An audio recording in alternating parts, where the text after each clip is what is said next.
Zapisali so tudi, da bodo dosledno izpeljali odločbo Ustavnega sodišča o tako imenovanih izbrisanih.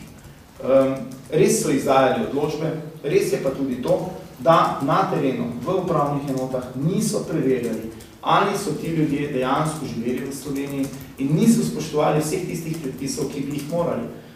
Kolikor vem, so primeri, da so izdali odločbo osebi, ki je dokazljivo na upravni enoti vložila vlogo oziroma podala vse dokumente, s katerimi dokazuje, da ne živi na ozemlju Republike Slovenije prostovoljno in da se je preselila v eno od drugih republik bivše Jugoslavije in da se je kasneje začasno prijavila samo v Sloveniji, dejansko je pa živela drugje.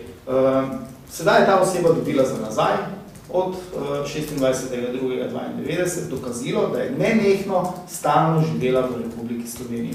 In takšnih napak je še več. Jaz sem samo eno od teh povedal, vem pa, da jih je veliko več in da se stanje, dejansko stanje, ki bi se moralo preverjati, ni preverjalo na terenu. Sedaj se pripravlja tudi nov zakon, s katerim bodo pokrili tudi ostale, ki niso mogli dobiti po odločbi Ustavnega sodišča takšne odločbe in v tem zakonu imajo praktično zapisane takšne predloge, ki bodo omogočili vsem, kar poprek, da dobijo neka dokazila in seveda to bo posledično potegnilo za seboj tožbe. Jaz sem to nekajkrat poudarjal, imamo že 2 odločitvi sodišča, ki nista še res da pravnomočni, vendar ostali ljudje preprosto čakajo, ko bo ena od teh odločb postala pravnomočna, se bo vsul plaz tožb proti državi in Slovenija bo morala plačati strahovito visoke odškodnine in če parafraziram gospoda Krivica, ki je dejal, da Slovenija ne bo mogla v enem proračunu plačati odškodnine, ki je bo plačala, ampak da bo potrebno nekaj proračunov, potem si lahko samo predstavljamo, za kakšen denar približno gre. Dotaknem se bi še področja kadrovskih zamenjav. Kadrovske zamenjave na Ministrstvu za notranje zadeve so tipično politične. Na najvišje, najpomembnejše dolžnosti so strokovnjake, eksperte, ki niso bili povezani v nobenem slučaju z stranko SDS ali z menoj na nek način osebno politično, so jih takoj umaknili. Prvi primer je bila zamenjava generalne sekretarke ministrstva, ki je dolgoletna uslužbenka vlade, ki dela sedaj na nekem drugem ministrstvu in ki nima nobene zveze z Slovensko demokratsko stranko. In na njeno mesto so postavili strankarskega človeka Damjana Laha, ki je bil državni sekretar LDS-a, ki je bil kandidat na volitvah LDS-a, zadnjih državno-zborskih. In seveda bilo je potrebno najti primerno službo. Prav tako so za nek drug direktorat umaknili dolgoletnega eksperta na tem področju, ki je pač predstavljal neko drugo ministrstvo in na njegovo mesto pripeljali bivšega poslanca LDS-a, človeka, ki ni uspel na volitvah in mu tako priskrbeli službo, to je Dušan Bučko. In tudi vse ostale direktorje, direktoratov in organov sestavili ministrstvo so kadrovali izključno po politični liniji, mimo akreditacijskega sveta, o katerem govorijo, da daje tako dobre predloge. To nas seveda pripelje do situacije, kjer lahko vidimo, da Ministrstvo za notranje zadeve in policija nista orodje v rokah vlade, nažalost. Tudi to bilo bolje kot to, kar je sedaj, ampak so orodje v rokah LDS-a. Samo ena stranka si lasti vse to področje in poskuša nedvoumno vplivati na to področje. Veliko izjav je bilo, tudi ministrice, in potem smo lahko sledili hitrim preiskavam samo nekega določenega kaznivega dejanja, ki je seveda potrebno preiskati. Hkrati pa je v tistem trenutku bilo nekaj 10 vlomov, tudi resnih tatvin v Sloveniji, v Ljubljani, ki jih policija ni preiskovala, ker so vsi morali preiskovati tisti znani napad na bar, kjer je gejevska skupnost imela svojo prireditev.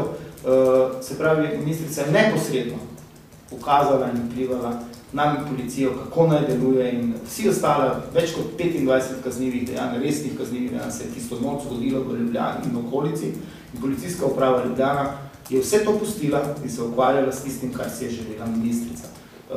Da smo si na jasnem, to kaznivo dejanje je ravno tako bilo potrebno preiskati. vendar z silami, ki so na razpolago, ki jih policija ima in po prioritetah, ki so. Ministrica si tudi z tako imenovanimi izbrisanimi in z volilno bazo, ki bo s tem nastala, ustvarja neko stabilno volilno bazo 4 do 5% populacije, če vzamemo 25,000 ljudi in to pomnožimo z samo še z enim družinskim članom, je to 50,000 ljudi, 1% na volitvah v Sloveniji je približno 1%. Torej je to 4% in še nekaj zdrave. Na tak način si LDS poskuša zagotavljati stalno prisotnost v slovenskem parlamentu, kar je seveda nedopustno, sploh če zato imamo velike finančne posledice. Toliko na kratko. Hvala. Kakšno vprašanje mogoče? Mogoče sem to, ker nisem najbolj doma na tem področju, katero je znano podjetje, ki bo gradilo stavbo za nacionalni preiskovalni urad? Stavba je že zgrajena.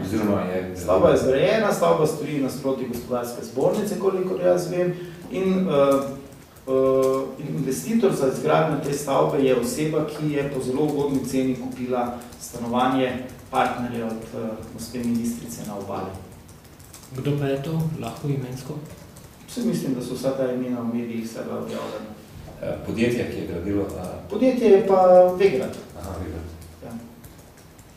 Zdaj imamo situacijo, ko se neka odvetniška pisarna pogaja z ministrstvom o ceni najema, kar je skrajno absurdno. Še tole, omenjate, da z reševanjem primera izbrisanih oziroma načinom reševanja tega primera se krepi volilna baza, ampak ti ljudje nimajo državljanstva, torej nimajo volilne pravice. Ja, slovensko državljanstvo je, zakon je zelo jasen. Po tistem, ko smo zakon napisali tako, da so lahko vsi državljani bivših republik dobili po zelo poenostavljenem postopku državljanstva, se ta zakon seveda zaostril, kar je tudi normalno. Eden od pogojev za pridobitev državljanstva je 10 let nepretrganega bivanja v Sloveniji. Vsak, ki bo dobil odločbo, je ta pogoj izpolnjen v tistem trenutku. Naslednji dan da vlogo za državljanstvo in nobenega zadržka, razen če je storil neko kaznivo dejanje, zaradi katerega se državljanstvo ne more dobiti, in teh je izredno malo, to pomeni praktično, da vse te osebe pridobile tudi državljanstvo. Ne bojo ga avtomatično za odločbo, to je jasno.